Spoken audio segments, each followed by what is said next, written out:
आई वडील सद्गुरू आजी आजोबा यांच्या चरणी नतमस्तक. भारत माता की जय. वंदे मातरम. जय जय श्रीराम. जय श्री हनुमान. जागे वाले की जय. जय भवानी. जय जिजाऊ. जय शहाजीराजे. जय शिवराय. जय धर्मवीर शंभूराजे. सकल हिंदवी स्वराज्य सेनेच्या वतीने पुण्यात कात्रज या ठिकाणी या जिहादीने तौफिक सलीम शेख यांनी आपल्या एका हिंदू परिवाराला उद्ध्वस्त केलं. त्याचा प्रथम सकल हिंदवी स्वराज्य सेना श्री प्रकाश रुक्मिणी रघुनाथ सावंत, संस्थापक राष्ट्रीय अध्यक्ष आणि संपादक पत्रकार याचा जाहीर निषेध करतो. कारणही तसंच आहे. संतापजनक, चीड आणणारे आणि क्लेशदायक प्रकार आहे. हा जिहादी लांडा तौफिक सलीम शेख हा जो आपला परिवार होता हिंदू परिवार त्याची मेज चाळायची म्हणजे खानावळ. या खानावळमध्ये तो जेवायला जायचा. जेवायला जात असता त्यांनी ओळख वाढवली. त्याला विचारलं असता तो सांगायचा मी वकील आहे, ॲडव्होकेट आहे. अजून जवळीक वाढली. जवळीक वाढता त्यांनी त्यांचा विश्वास संपादन केला.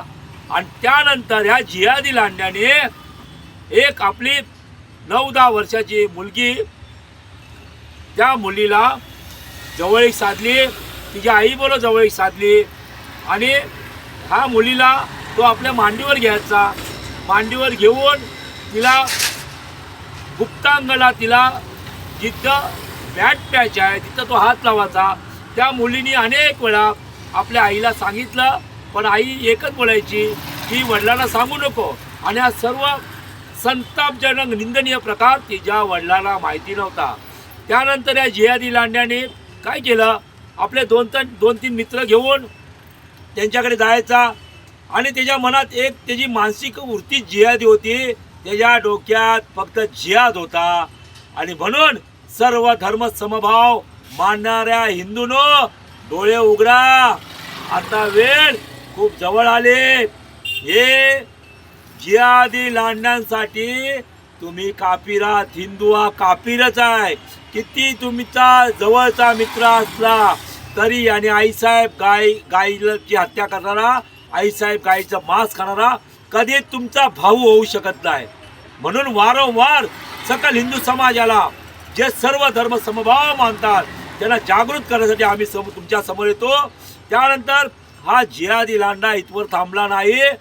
कारण त्याच्या आईबरोबर त्याने आणि त्याच्यानंतर हेच आईबरोबर त्याचे जवळ साधले. त्याने एक मलिदा असतो, मलिदा असतो म्हणजे आपण त्याला दही भात बोलतो. तो मलिदा त्यांनी खायला दिला. त्यानंतर ती जी आपली हिंदू महिला भगिनी होती त्या मुलीची आई ती तो बोलेल तसं ऐकत होता. हा सोन्यासारखा संसार या जिहादी लांड्यामुळे उद्ध्वस्त झाला. आणि तो बेडरूममध्ये झोपायला लागला त्या आपल्या हिंदू महिलेबरोबर. त्यानंतर एक गादी होती, त्या गादीचं कॉर्नरचं त्यांनी फाडलेलं. त्या ह्याच्यामध्ये त्यांनी एक नंबर ठेवलेला 786. आणि त्यानंतर ताबीज होत्या. अनेक अशा भानामध्ये आपण बोलतो, वशीकरण बोलतो, ते त्यांनी ठेवलं. आणि त्या गादीवर ती आपली हिंदू महिला भगिनी झोपत होती. आणि त्याच्यानंतर त्याने आपलंसं केलं. पूर्ण त्याने वशीकरण केलं, आपलंसं करून गेलं आपल्या हिंदू महिला भगिनीला. आणि त्याच्यानंतर एवढा सोन्यासारखा संसार असूनही ती आपल्या कारभारीचं ऐकत नव्हती. तो बोलेल तसंच ऐकत होता.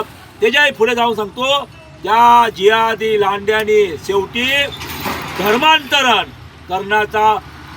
केलं. त्यानंतर तिथं शिवापुरीला जो दर्गा आहे त्या दर्ग्यावर ह्या लोकांनी नेला. पण तिचा जो कारभारी होता आपला धर्मबंधू तो यांच्या विरोधात होता. पण त्याचं काही चालत नव्हतं. कारण तो पण बोलला आज आमच्या सोन्यासारखा संसार होता, आमची खानावळ होती, हे काय अचानक आमच्या नशिबी आलं. पण त्याच्यानंतर पुढे जाऊन सांगतो, त्या महिलेचं अपहरण केलं, गळा कापला. आणि त्याच्यानंतर एक कर्तव्यदक्ष पोलीस अधिकारी, त्यांचं नाव आहे दिलीप नाव आहे. त्या दिलीप आपल्या सर्व सकल हिंदू समाज आणि काही हिंदुत्वादी संघटना त्या ठिकाणी गेल्यानंतर त्याला सर्व हकीकत सांगितलं. आपल्या आराधना पण आहेत, त्यांनी पण आवाज उचलला आणि सर्व जेव्हा सगळी बातमी जेव्हा पोलिसांच्या कानावर गेली तेव्हा खरोखर त्या पोलिसांना ज्याने कर्तव्यदक्ष पोलीस अधिकारी यांना मनापासून शालूट, कारण त्यांनी कुठलाही विचार न करता गुन्हा दाखल केला, त्या जिहादी लांड्याला अटक केली. आता तो पोलीस म्हणजे PC पोलीस कस्टडीमध्ये आहे. आणि म्हणून सर्व धर्म समभाव मानणाऱ्या हिंदूंनो आता तरी डोळे उघडा. हे जिहादी लांडे यांच्या फक्त किती अनपढ असून दे किंवा उच्च शिक्षित असू दे, यांच्या डोक्यात एकच जिहाद आणि त्यांना हिंदूंना संपवायचं आहे. जय श्रीराम, जय हिंदू राष्ट्र.